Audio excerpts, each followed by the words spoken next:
You're on your way home from work after having just finished working a double shift. It's late, and the interstate is completely abandoned. No cars visible either in front or behind you. It's only about a 20-minute drive, but you know you're going to struggle to stay awake, even in this old beater that shakes and rattles as it travels down the long, straight road. The rattling causes a piece of tape to fall off of the gauge cluster, revealing a lit check engine light beneath. You grab the tape and put it back over the light, covering it once again. There, good as new. You turn on the radio, and it comes to life for just a moment before dying. You slap the radio and it blinks to life for just a second before dying again. You're about to slap it again when you notice lights in your rearview mirror.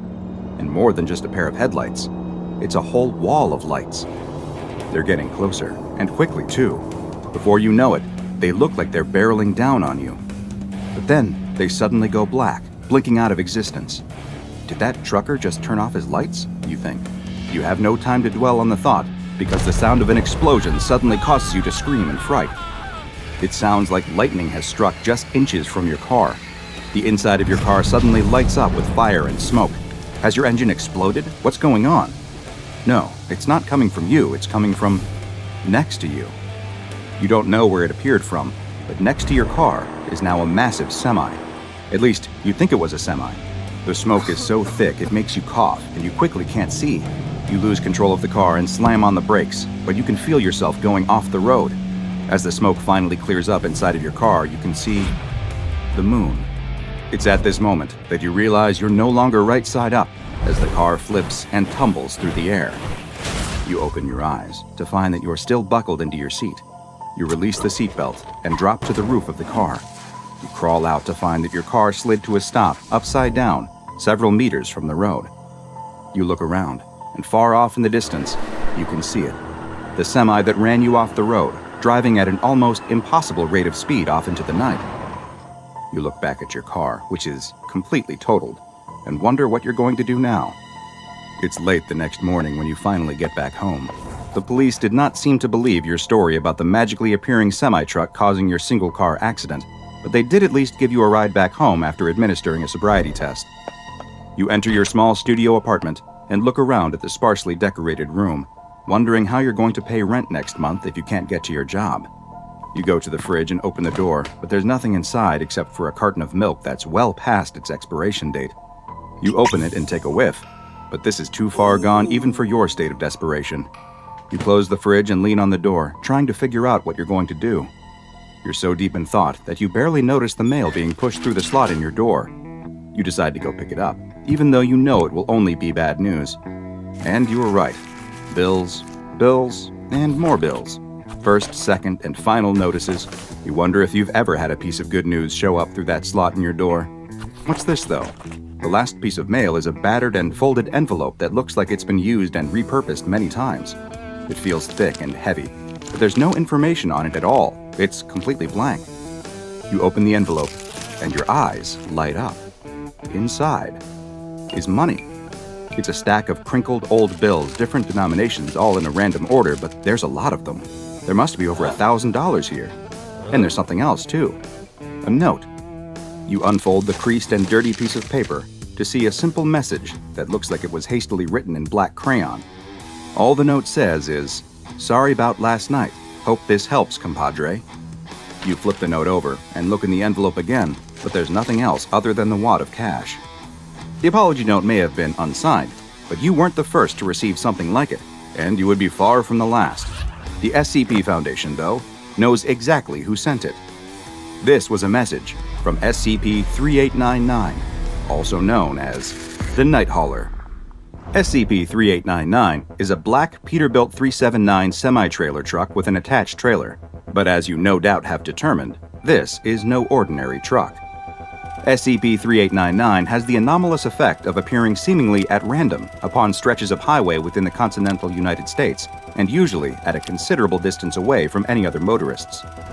The truck will manifest already in motion, traveling within roughly 3 kilometers per hour of the posted speed limit, but it will not stay at this speed. Once SCP-3899 has appeared, it will almost immediately begin accelerating, and the speeds it can reach are truly staggering. Despite appearing to be a normal truck, SCP-3899 is able to reach impossibly fast speeds, and it's been observed traveling at over 420 kilometers per hour, or 267 miles per hour. As SCP-3899 flies down the road, it will attempt to avoid other vehicles and roadside objects, and has even been shown the ability to displace itself across short distances, which it seems to mostly do in order to avoid collisions with vehicles. SCP-3899 will disappear and then immediately appear somewhere else, though always within 300 meters of its last location. This reappearance will be accompanied by a thick cloud of dense, black smoke that lab tests have revealed to consist of a mixture of diesel fuel combustion byproducts, volcanic ash, and trace amounts of unidentified human blood. The anomalous truck will only appear at night and will demanifest completely once it encounters direct sunlight, or if it causes an automotive accident, which it has done plenty of times. In one particular incident, undercover SCP Foundation agents working within the Virginia State Department of Transportation became aware of reports of a large black truck appearing on a particular stretch of interstate that had caused multiple accidents. They were able to track down and locate one of the victims of these incidents, a woman named Martha Lewis, who they soon brought in for questioning under the guise of it being a police investigation. The agents questioned Martha on her experience, and she explained her own interaction with the black semi. She said, "It's all still clear in my head. I'm driving down I-64 on my way home and the sun had just gone down. There's no other cars and I'm about to take my exit when out of nowhere this huge truck just appears right next to me. There's a bunch of smoke, like it was on fire or something, and the sound was like a bolt of lightning had just struck right next to me. It all happened so fast. All the smoke clouded my windshield, and before I could really process what was happening, I was plowing right through a concrete divider and into some trees. I think I passed out. When I came to, there were paramedics and cops. They took me to the hospital." The agents asked if anything happened after that, and she said there was one other odd thing. When she left the hospital and went home, there was a letter waiting for her, but it didn't have a return address. Inside was a large amount of U.S. currency in a random assortment of denominations, with many of the bills appearing wrinkled and worn. There was a note in the envelope too, which read, "I'm sorry, didn't mean no harm. For the damages, get y'all a new rig and drive on." Later Foundation analysis of the document revealed that the note was written with a piece of charcoal on non-anomalous notebook paper. Now you're probably asking yourself the same question that the SCP researchers had. Just who is the driver of SCP-3899 that apparently wrote this odd note and also paid for the damages they caused? The operator of the truck, which has been designated as SCP-3899-1, is a very mysterious figure. Observers who have been able to get a brief glimpse inside of the truck as it moves past them at a rapid speed have described the driver as looking only like a silhouette of a slightly overweight male wearing the type of headwear that is typically referred to as a trucker hat. Some reports have also alluded to the presence of what appears to be smoky, tentacle-like appendages within the cab, though all further efforts to determine the exact physical characteristics of 3899-1 have failed, as the truck has proved resistant to any kind of outside scanning equipment. Most of what is known about the driver has come in the form of direct communication, though not in the form of interviews or any other sort of face-to-face interaction. No, while SCP-3899-1 has never been willing to stop and have a discussion with Foundation agents, it does seem more than willing to speak with anyone and everyone in its immediate vicinity over Citizens Band, or CB radio, which is a type of shortwave person-to-person communication system that is popular with many long-haul truckers. In one particular instance, an SCP Foundation helicopter happened to be traveling above a stretch of road where SCP-3899 appeared. An agent within the helicopter began communicating with the anomalous trucker, first asking for their call sign, to which SCP-3899-1 replied, "I'm the Night Hauler and I'm coming in hot. I know y'all can feel this speed." After adjusting their volume to compensate for 3899-1's loud response, the agent asked if the entity could explain where they came from. 3899-1 answered with, "I roll with the wind. My wheels sing sweet love to the blacktop. I'm filling y'all's veins with road salt and exhaust and the smell of burning rubber.